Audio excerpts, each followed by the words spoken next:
This film is about the scientists and government agencies who have, throughout the ages, kept a very big secret from mankind. For the first time on film, we expose the cosmic conspiracy against mankind, the conspiracy of silence led by NASA, which keeps us all living in ignorance of the greatest revelation in human history, that we, mankind, are not alone in the universe, that within our own galaxy, thousands of life forms exist, which, like us, have the ability to build and fly craft which can travel from one planet to the other. This is the untold story of archaeologists, astronomers, astronauts, and scientists who have been airbrushed out of history because they told the truth. The truth is that planet Earth has been invaded by aliens many times in the past. Rock art preserved from thousands of years ago clearly show aliens interacting with humans and animals.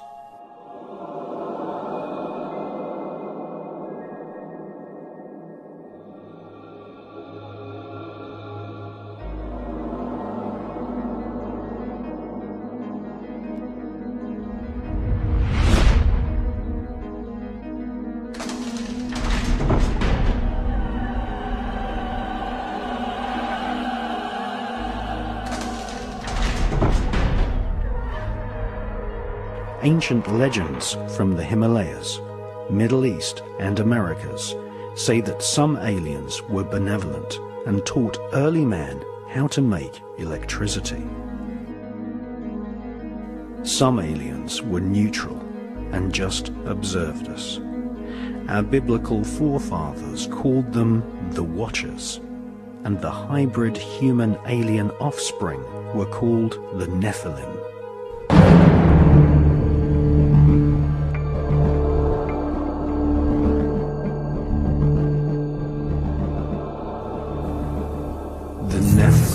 Shall be called evil spirits when they come to live on earth. Evil spirits shall exude from their flesh, because they were created from a mixture of mankind and the Watchers who fly above.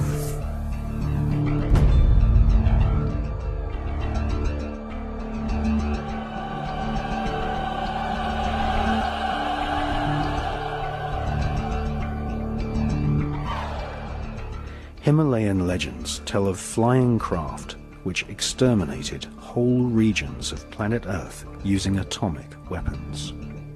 Hostile aliens have invaded Earth many times, causing human civilization to crumble into dust, only to be rebuilt over thousands of years. We are not alone. We have never been alone.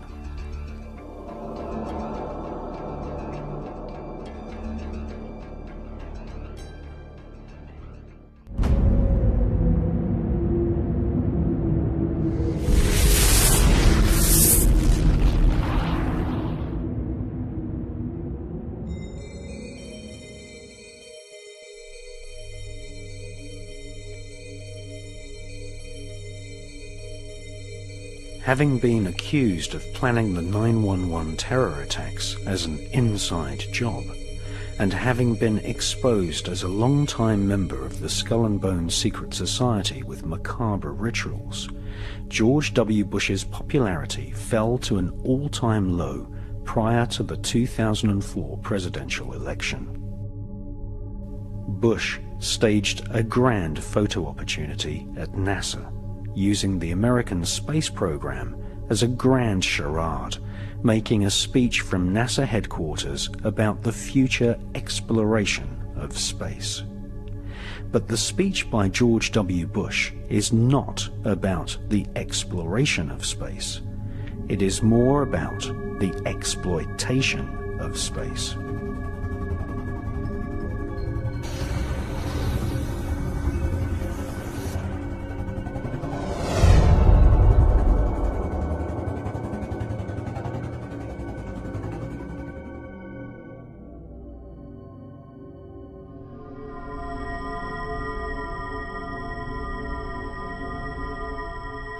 the US government has weaponized space.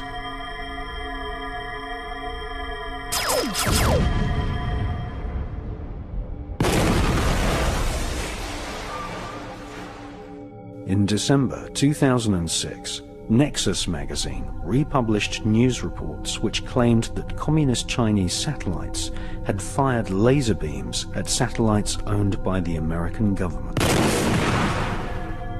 Star Wars are happening right now.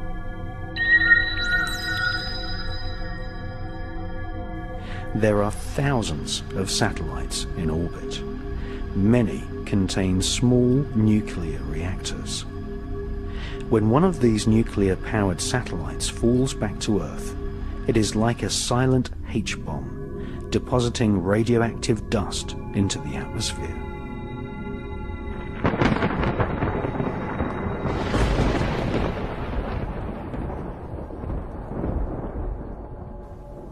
Just 1 pound of plutonium dust deposited into the Earth's atmosphere would kill all living creatures and plant life on the face of the planet. The US government presently has nearly 50 pounds of plutonium orbiting planet Earth in a range of military satellites.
Shortly before his death, retired Pentagon officer Colonel Philip Corso wrote a book called The Day After Roswell. In this astounding book, he claimed that the Star Wars weapon system was placed in orbit to repel alien invaders. For more than 50 years, the war against UFOs has continued as we try to defend ourselves against intrusion.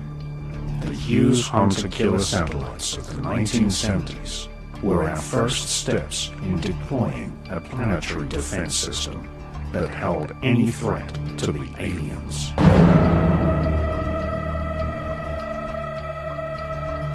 The US military has better, more accurate, and more powerful weapons for killing UFOs than were deployed in the movie Independence Day.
Before he became president, Jimmy Carter made an official UFO report, saying that he had personally witnessed a UFO the size of the moon. During the Carter presidency, the CIA and FBI came under pressure from UFO investigators and the Carter administration to reveal what they knew about the UFO phenomenon. At first, the CIA denied ever having kept documents about UFOs. But during the Carter administration, Freedom of Information Act requests from UFO research groups forced the CIA to publish an embarrassing list of documents. Thousands of pages of investigations into the UFO phenomenon were finally made available to the public. At the same time, the FBI were forced to admit that not only had they kept UFO reports on file, but they had actively tapped the phones and secretly searched the homes of people who claimed they had been abducted by aliens.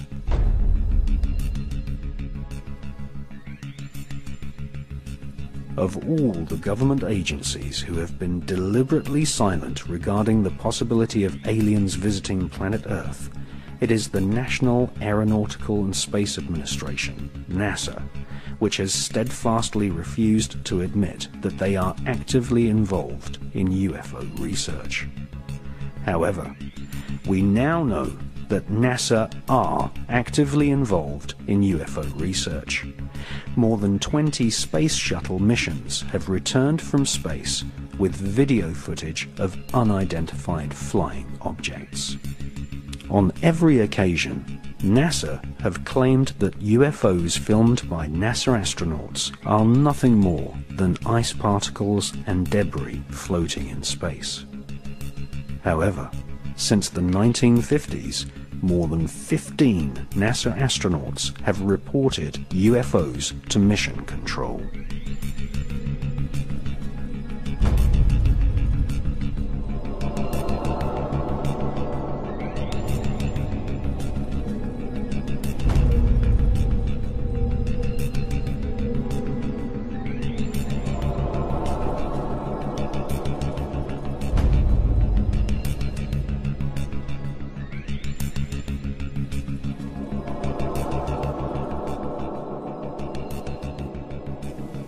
An unidentified flying object. On March the 14th, 1989, amateur radio enthusiasts recorded a transmission on a secret NASA frequency from Space Shuttle pilot John Blah. Houston, this is Discovery. We still have the alien spacecraft under absorbance.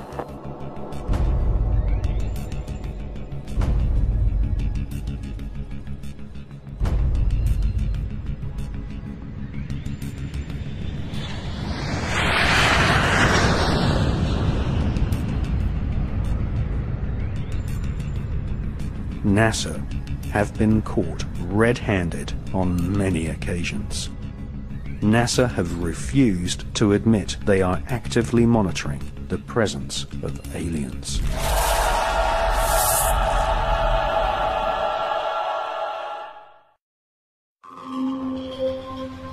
Now, for the first time on